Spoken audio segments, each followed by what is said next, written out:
Make no mistakes about it, Ryan Buckner started this entire debacle. He tried to set us up to get to Darren, to get to Ray Schultz, to get to Joe Hudson, and to get to Kevin McCabe. When that didn't work, he ended up with Brad in his net. What Darren did was Darren found out everything that had happened. Darren found out point blank about the burglary of me and Erica's house, which was not a burglary. It was whatever the hell these guys thought they were doing in our house. Darren found out about the surveillance. Darren found out Ryan Buckner, Chris Bacchus. I mean, the text messages, if we can ever get them extracted. Darren's wife names every one of these cops. So when they're sitting there saying whatever it is that they say because they're little pussies and they won't come say it to me, they won't say it to Brad, they run around and hide.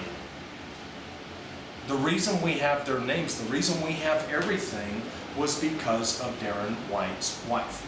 She named everybody. She named what they were doing, why they were doing it, the entire debacle. Darren, myself, my wife, and Dan Morning sat down at Capo's in a late afternoon luncheon when nobody was there so Darren could explain the whole thing, as he profusely apologized to me and my wife what had been done to us, repeatedly promising us not only was he going to save Brad when he became Chief of Public Safety, he was going to go after Ryan Buckner, he was going to go after Chris Bacchus, he was going after the individuals involved because it never was about a crime. Why do you think after all this time not one other person in the United States of America or any planet can come in and say our mechanic ever sold them a narcotic? Other than Ryan Buckner says that he gave it to an informant. Now keep in mind, Ryan Buckner has no videotape. Any drug cop out there knows they videotape every transaction. They have marked money. They have all these things. Not one of those things was ever done. The individual that they used to get drugs from our mechanic, which by the way was a bag of weed, not what Ryan Buckner and agent, what was that agent's name? Not McCandless, but the other one. There was McCandless Washington. I just know those two. The little chunky guy, he was the one that got on the stand and testified that bag of weed was 7 grams of crack cocaine.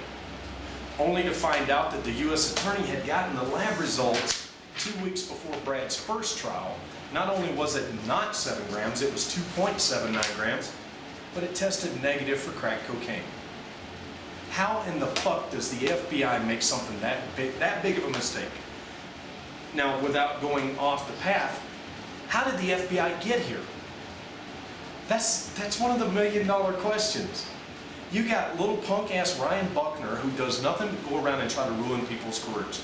He is a cop hunter. Everybody knows it. He doesn't care what laws he breaks to try to screw some cop who may or may not have made a mistake. A cop makes a mistake, instead of them handling it legally, Ryan Buckner will go out here and break every law possible to set the cop up. Everybody knows that's what he does. We've done our history on this clown.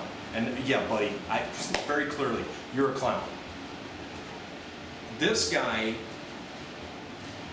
was on the FBI task force for Safe Streets, which my dealership, I don't know how that gets involved in Safe Streets.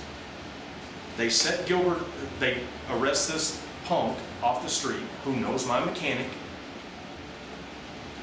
They set a deal up for this, they call him informant. He wasn't an informant. This guy's a career criminal. They pay him $300 a transaction and drop criminal charges on him to have him set Gilbert up with a bag of drugs, which they never did.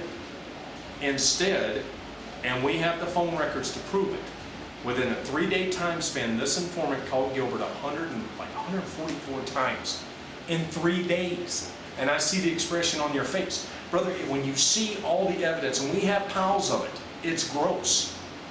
This guy would not stop calling Gilbert. Hey man, hey man, hey man. And it started off, he had left a bag of weed in a car that Gilbert sold him. Not from Car Shop, from his personal junk lot that he has. So he goes and meets Gilbert. Gilbert gives him back the bag of weed at Church's Fried Chicken on San Mateo. Once again, what in the fuck has that got to do with my dealership, with my family, with my business? Nothing. Next thing you know, we've got the FBI showing up here with a blank unsigned search warrant. Literally, it said federal search warrant on it, and it was completely blank. 14 of them stood in my gate. 2 of them come in here, Washington and McCandless. And they sit here and tell me and my wife, in the presence of one of our attorneys, how they have our mechanic on videotape smuggling kilos of cocaine. Kilos of cocaine. Using our inventory. My children work here. My family's friends' children work here. This is a family business. We have zero tolerance for drugs. There's no gray area about it. Kilos of cocaine. You want to talk about scaring the hell out of us. Against my attorney's wishes. My attorneys wanted me to throw them out immediately. Of course, now I wish I knew now what I knew then. I didn't. I signed their unsigned search warrant and authorized them to search my dealership. They came through here, dogs, agents, the whole 9 yards, for pretty close to an hour, and came up with nothing. Now keep in mind, the entire time, we're under surveillance. So it wasn't like somebody took a truckload of kilos of cocaine and smuggled it out of here. Nothing. They had nothing. There was never anything here. They had my mechanic giving some douchebag a bag of weed across town, and to be frankly about it, I could give 2 shits about a bag of weed. I have a lot more important stuff to worry about. Over the course of the next 24 hours is when all hell breaks loose. They show up at Brad's house. They take his gun, his badge, his car. The FBI comes up with all these neat little charges against him. The FBI comes to my house, and they're asking me about all these undercover investigations that we know about. I'm like, what the fuck are you guys talking about? And they just keep badgering us, badgering us, badgering us. Finally, we throw them out. Hey, have a nice night, guys. There's nothing for you here. Gilbert, our mechanic, they took him to FBI headquarters and interrogated him for 4 hours for him to turn over any information of any criminal activity on me. If he did that, he would go home. If he didn't, he was going to be facing a drug charge. He's sitting there going, what are you talking about?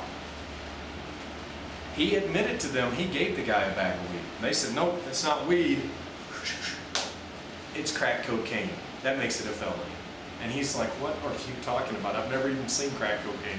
And obviously the fucking idiot cop hadn't either, ever, because they charged him with crack cocaine for something that turned out to not be crack cocaine. It was regular cocaine. So when Buckner played his little setup game, he didn't even grab the right fucking bag.